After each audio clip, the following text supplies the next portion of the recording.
I think it's fair to say that 2020 thus far has been a somewhat unusual year.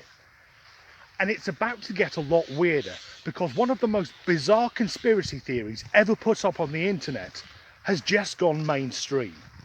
Operating under the umbrella term QAnon, this theory states that President Trump was put into office by American generals in order to fight a sinister global cabal which controls everything, including finance, world economies and war.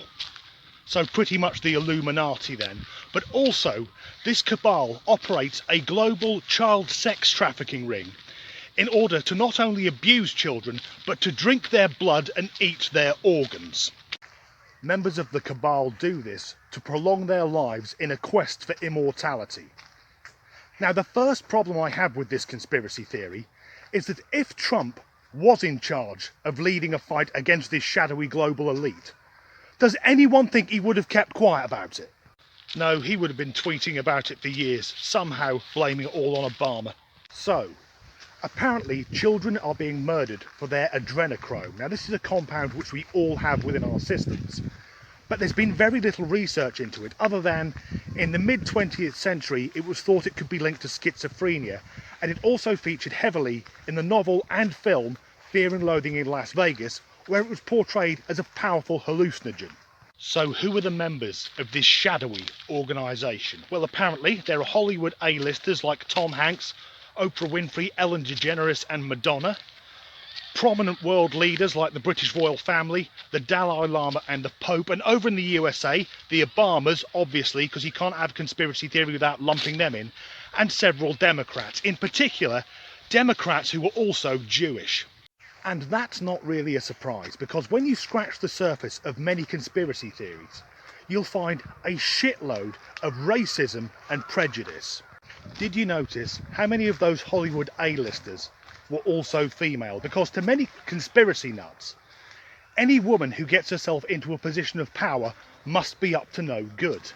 Then Obama gets lumped in on loads of conspiracy theories, whereas all he's actually done wrong, in the eyes of the right-wing bigots who come up with these mad ideas, is being black.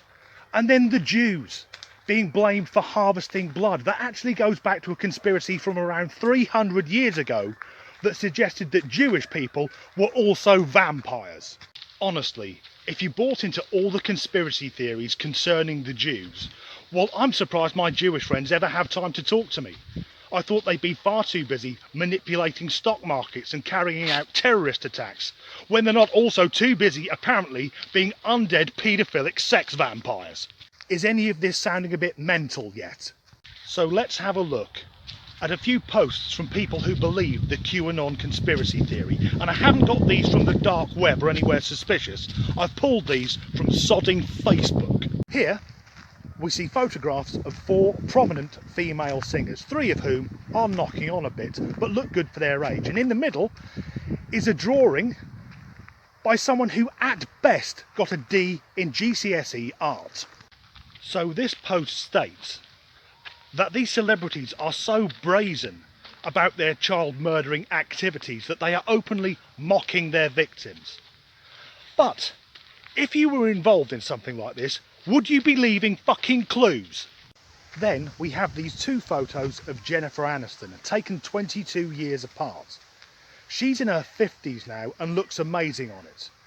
And according to people who support QAnon, this is because she drinks the blood of babies. Does that sound very likely? That Rachel from Friends spends her evenings eating the hearts of infants. So why does she look so good on her age? Well, I'm going to guess that because she's Hollywood elite, she'll have a nutritionist, a personal trainer, a specialist chef, and most importantly, every photograph published of her will be edited to fuck. To illustrate this point, last night whilst I was waiting for the kettle to boil, I took this photograph and I then gave myself 1 minute to edit it. I'm 42 years old and to be blunt, I look it. But here's the same photo after 60 seconds arsing about with Samsung Photo Editor. Or maybe she's just had some work done. That's quite common among rich people. I mean, Cher, she's in her 70s but doesn't look a day over 45. And that's because most of her face is under 10 years old. I don't know if you can hear it, but I'm quite near a primary school, and in the distance I can hear the kids playing on playtime. Run away, children! The man that does the voice of Woody from Toy Story wants to have sex with you and then rip out your throats. Just a couple of more points. If you were involved in this quest for immortality involving murdering children, would you put yourself in the public eye all the time? And not only that, but celebrities may look younger than the rest of us for longer, but they're still fucking dying. And now that QAnon is becoming more popular, its followers are starting to infiltrate other conspiracy groups. And it's easy to understand why, because if, say, you're a 5G conspiracy nut, you believe that a mobile phone mast is both a radiation weapon and a mind control device being used so that Bill Gates can put microchips in us, then it's not much of a leap if someone tells you that Oprah Winfrey is supported by a shadowy group of Jewish kiddie fiddlers who eat babies so they can live forever. And while we're at it, did you know that every night Donald Trump gives orders to a secret task force which travels around the world machine gunning nonces? Don't get me wrong, I get the attraction with conspiracy theories because it feels nice thinking we know more than the average man or woman in the street, or that there are things going on we're not being told about. But the problem with conspiracy theories is if you subject them to logic and reason, which is what I've just done, they usually collapse. Take the 9/11 conspiracy that the World Trade Center was destroyed by controlled demolition. Now, which is more likely? That the World Trade Center was destroyed by some mad jihadis who'd hijacked airliners, which we all saw on the news, or that in 1974, when the World Trade Center opened, it was already packed with C4 so that the American government could blow it up 27 years later to start a war with Afghanistan.